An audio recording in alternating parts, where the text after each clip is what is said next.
सर्वेभ्यः नमो नमः। अहम मोनिका तालियान। आज की वीडियो में हम अपनी कक्षा 8 की सुरभि पुस्तिका के 5वें पाठ का अभ्यास कार्य करेंगे। वैसे तो इस पाठ की यह अभ्यास वाली वीडियो मैं पहले भी बना चुकी हूँ, लेकिन उस वाली वीडियो में कहीं कहीं पर बहुत अधिक धुंधलापन आया हुआ है, जिससे बहुत सारे बच्चों ने मुझसे कहा है कि इसमें कुछ भी दिखाई नहीं दे रहा है।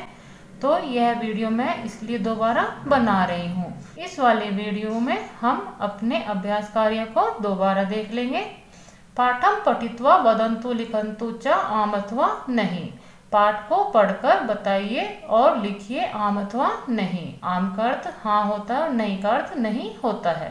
किम संस्कृत दिवसः श्रावण मासस्य पूर्णिमायाम आयोजते। क्या संस्कृत दिवस का आयोजन सावन मास की पूर्णिमा को होता है? इस वाले प्रश्न का उत्तर है आम। किम कक्षायाम निबंध प्रतियोगिता आयोजिता। क्या कक्षा में निबंध प्रतियोगिता आयोजित होती है? इस वाले प्रश्न का उत्तर है आपका नहीं। किम कक्षा द्वयो वर्गयो विभक्ता आसीत। क्या कक्षा दो भागों में बटी हुई थी? इस वाले प्रश्न का उत्तर है आम। किम वेदाः चत्वारः सन्ति। क्या 4 वेद हैं? इस वाले प्रश्न का उत्तर है आपका आम। किम लौकिक संस्कृतस्य रामायणम आदि काव्यम कथ्यते। क्या लौकिक संस्कृत का जो रामायणम ग्रंथ है वह आदि काव्य कहलाता है? इस वाले प्रश्न का उत्तर आपका आम।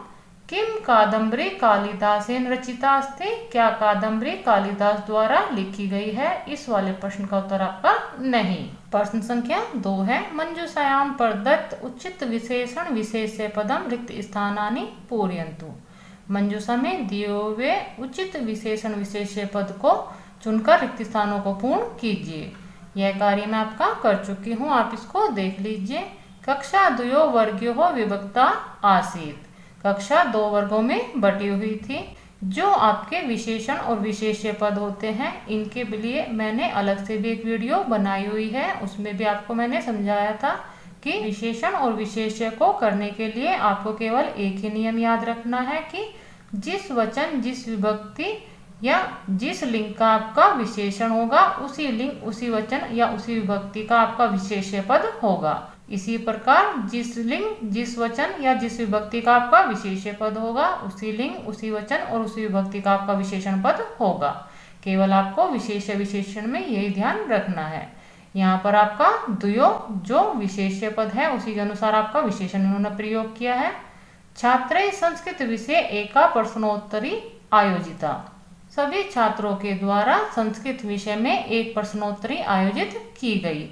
यहाँ पर जो एक का प्रयोग हुआ है वह आपका प्रश्नोत्तरी, जो आपका स्त्रीलिंग वाला शब्द है, उसके अनुसार हुआ है। संस्कृत भाषा विश्वस्य प्राचीनतमा भाषा अस्ति। संस्कृत भाषा विश्व की प्राचीनतम भाषा है। अष्टाध्यायी इति व्याकरणस्य प्रसिद्धः ग्रंथः अस्ति। अष्टाध्यायी इस प्रकार व्याकरण का प्रसिद्ध ग्रंथ है। वयम एताम मधुराम भाषाम सदैव रक्षिष्यामः। हम सभी इस मीठी मधुर भाषा की हमेशा रक्षा करेंगे। इस प्रकार आप अपने विशेषण और विशेष्य पद को समझते हुए ये वाला प्रश्न कर लीजिए। प्रश्न संख्या 3 है। मंजूषायाः उचितम पर्यायपदम चित्वा लिखन्तु। मंजूषा से सही पर्यायवाची पद चुनकर लिखिए। यहाँ पर मंजूषा में इन्होंने इन वाले पदों के पर्यायवाची पद दिए हुए हैं, उनको आपको चुनकर लिखना है। जैसे आदिम, आदिम का पर्यायवाची है प्रथम। रचितम, रचितम का पर्यायवाची है लिखितम। प्रणेता का पर्यायवाची है रचयिता। अध्यापका का पर्यायवाची है आचार्यः। सुंदरम का पर्यायवाची है शोभनम। प्रश्न संख्या 4 है। एतेषां प्रश्नानाम् उत्तराणि एक पदेन वदन्तु लिखन्तु च। इन सभी प्रश्नों के उत्तर एक पद में बोलिए और लिखिए। के परस्परम वार्तालापम कुर्वन्ति। कौन आपस में बातें कर रहे थे? इस वाले प्रश्न का उत्तर आपका छात्रः, सभी छात्र। कहाँ कक्षाम प्रविशति। कौन कक्षा में प्रवेश करता है? इस वाले प्रश्न का उत्तर आपका अध्यापकः, अध्यापक। लौकिक संस्कृतस्य आदि ग्रंथः कः। लौकिक संस्कृत का आदि यानी कि सबसे पहला ग्रंथ क्या है? इस वाले प्रश्न का उत्तर आपका रामायणः।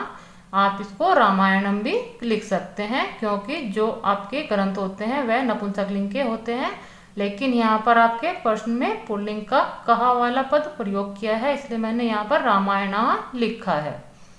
महाभारतम कस्य रचना अस्ति, महाभारत किसकी रचना है। इस वाले प्रश्न का उत्तर आपका व्यासस्य, व्यास की। अष्टाध्यायी इति व्याकरणस्य रचयिता कः। अष्टाध्यायी इस प्रकार के व्याकरण के रचयिता कौन है। इसका उत्तर है आपका पाणिनि। अतीव सुंदरम आयोजनम कृतम अत्र अव्ययपदम किम। बहुत ही सुंदर आयोजन किया है। इस वाले वाक्य में अव्ययपद क्या है। इस वाले प्रश्न का उत्तर आपका अतीव। प्रश्न संख्या 5 है। एतेषां प्रश्नानाम उत्तराणि पूर्णवाक्येन वदन्तु लिखन्तु च। इन सभी प्रश्नों के उत्तर पूर्ण वाक्य में बोलिए और लिखिए। वैदिक संस्कृतस्य प्रमुख साहित्यम किम अस्ति। वैदिक संस्कृत का प्रमुख साहित्य क्या है। इस वाले प्रश्न का उत्तर है वैदिक संस्कृतस्य प्रमुखम साहित्यम चत्वारः वेदाः ब्राह्मण ग्रंथः आरण्यक ग्रंथः उपनिषदः च अस्ति। वैदिक संस्कृत के प्रमुख साहित्य में चारों वेद, ब्राह्मण ग्रंथ, आरण्यक ग्रंथ और उपनिषद हैं। महाकवि कालिदासस्य कानि नाटिकानि सन्ति। महाकवि कालिदास के कितने नाटक हैं। महाकवि कालिदासस्य अभिज्ञान शाकुन्तलम, मालविकाग्निमित्रम, विक्रमो उर्वशीयम च त्रीणि नाटिकानि सन्ति। महाकवि कालिदास के अभिज्ञान शाकुन्तल, मालविकाग्निमित्र, विक्रमो उर्वशीयम यह 3 नाटक हैं।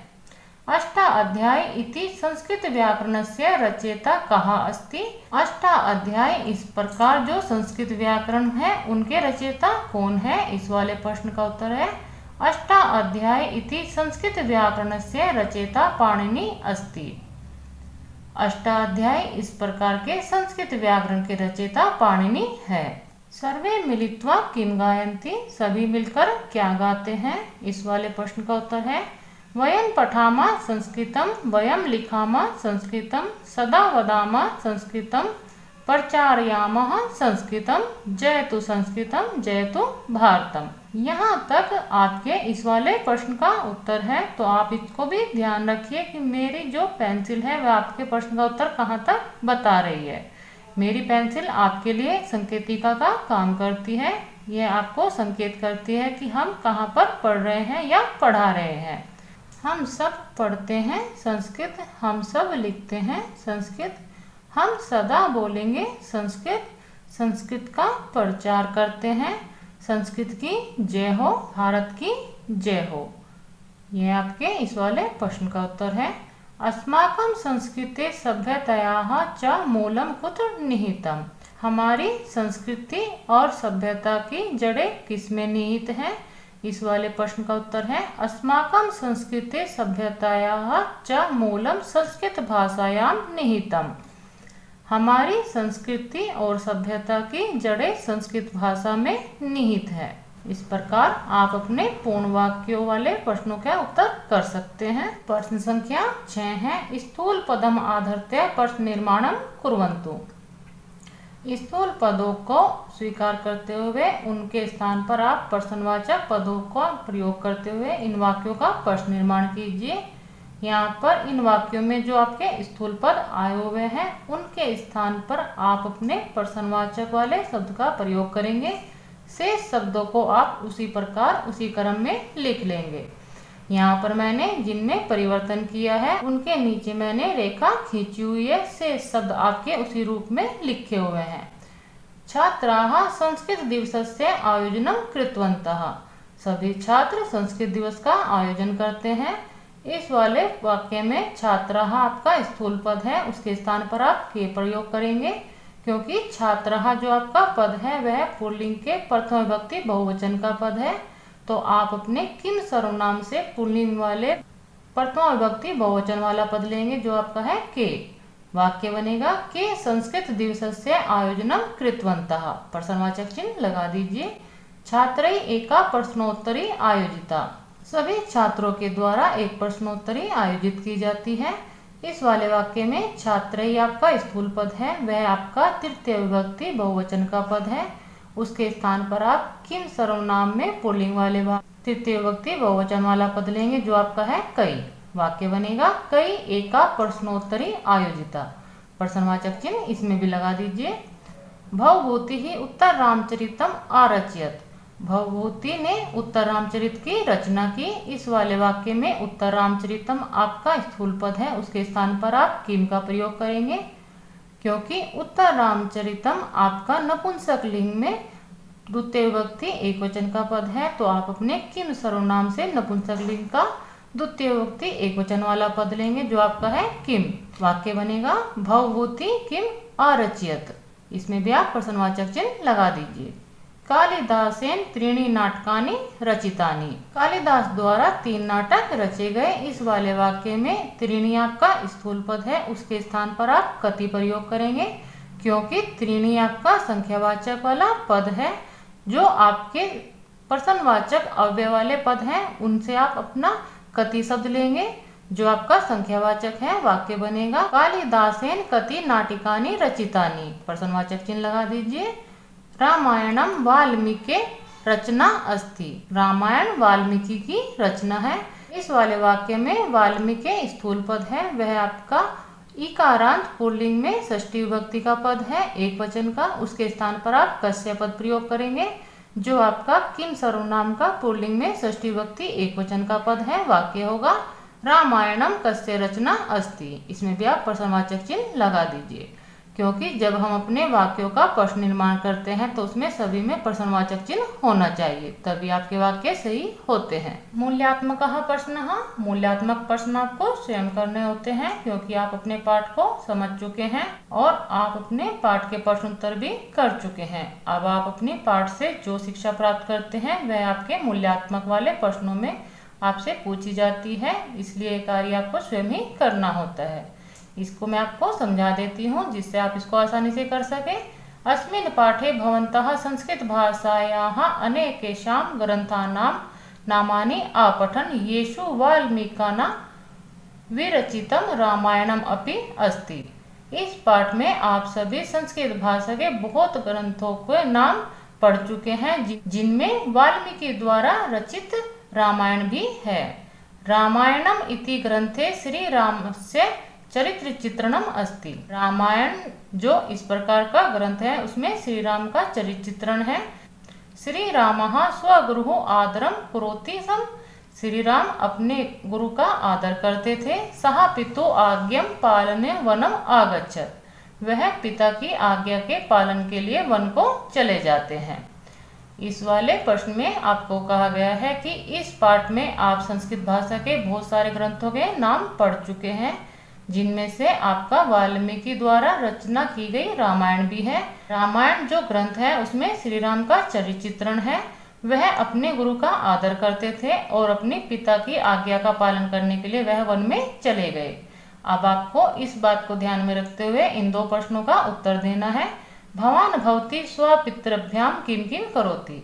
भवान भवती दोनों ही का अर्थ आप होता है, क्योंकि भवान पुल्लिंग के लिए और भवती स्त्रीलिंग में प्रयोग होता है कि आप अपने माता पिता के लिए क्या क्या करते हैं।